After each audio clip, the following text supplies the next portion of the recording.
Tom Thumbs Divine Dose.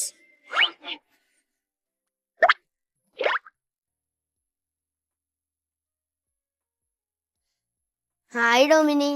Hi Ryan, നീ എന്താടാ ആലോചിച്ചോണ്ടിരിക്കുന്നത്? ഞാനൊരു കാര്യം ആലോചിക്കുമായിരുന്നു. എന്താടാ അത്? ശരിക്കും വിഭൂതി തിരുനാൾ തിങ്കളാഴ്ചയാണോ അത് ബുധനാഴ്ചയാണോ? ഓ, അതാണോ ആ കാര്യം? അതേന്നേ. അതെന്താടാ നിനക്ക് അങ്ങനെ ഒരു സംശയം തോന്നാൻ? എന്റെ ക്ലാസ്സിൽ പഠിക്കുന്ന മെൽവിൻ പറയാ അവന്റെ പള്ളിയിൽ ബുധനാഴ്ചയായിരുന്നു വിഭൂതി തിരുനാളിന്.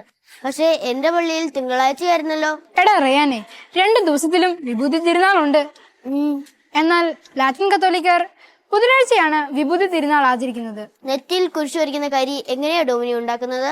തലേ വർഷം ഓശാന ഞായറാഴ്ച ഉപയോഗിച്ച കുരുത്തോലകൾ കത്തിച്ചാണ് നെറ്റിയിൽ വരയ്ക്കുന്ന കുരിശിന്റെ കരി ഉണ്ടാക്കുന്നത്. കരി ഉപയോഗിച്ച് നെറ്റിൽ കുരിശ് വരയ്ക്കുന്നത് കാരണം കുരിശ് വര തിരുനാൾ എന്ന് സീറോ മലബാർക്കാർ അന്നേ ദിവസത്തെ വിളിക്കാറുണ്ട്. ലാറ്റിൻ കത്തോലിക്കർ അന്നേ ദിവസത്തെ വിഭൂതി ബുധൻ എന്നാണ് വിളിക്കുന്നത്. പിന്നെ യോന പ്രവാചകന്റെ നിർദ്ദേശപ്രകാരം ചാരം പൂശി അനുദപിച്ച നിരവേക്കാരെ ഓർമ്മപ്പെടുത്തുന്നുമുണ്ട് ഈ തിരുനാൾ. എങ്ങനെ ഡോമിനി, ഞാൻ വീട്ടിലേക്ക് പോക്കോട്ടെ? പൊയ്ക്കോടാ. ബൈ. ബൈ.